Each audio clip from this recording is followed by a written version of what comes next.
question from Greenfin Farms. Hey, Curtis, we're thinking about moving completely to a fertigation system on our small farm rather than a typical side dressing of fertilizers or amending with compost for each bed turn. I know Eric Schultz uses a fertigation system at Steadfast, but is this kind of system compatible with overhead, or is it all meant to be pumped through drip?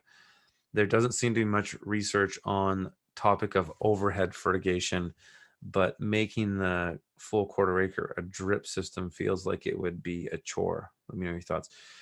Yeah, I think you're right. I don't know anybody that does fertigation and overhead. That's all in drip. I mean, the primary reason for that is, I guess it's obvious, at least it seems obvious to me, that if you're going to be putting a resource through your sprinklers, usually it's like a fish emulsion or something like that that goes into these fertigation systems.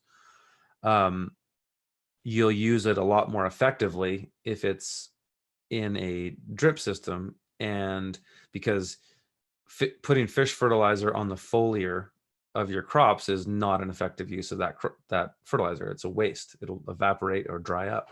So you want to get it on the soil and into the roots where it's needed. So that's why it's drip. With Eric's system in particular, he has a hybrid system. He does drip and overhead, which I think is great for his climate. It makes a lot of sense. He does the fertigation through the drip and not through the overhead.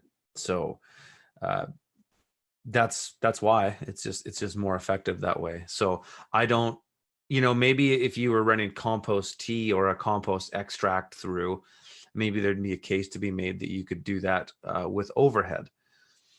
I still don't know anybody that does it with sprinklers. I've seen people spray it, right? But yeah, most people are doing that with drip, and I think it's fairly obvious, as I stated there.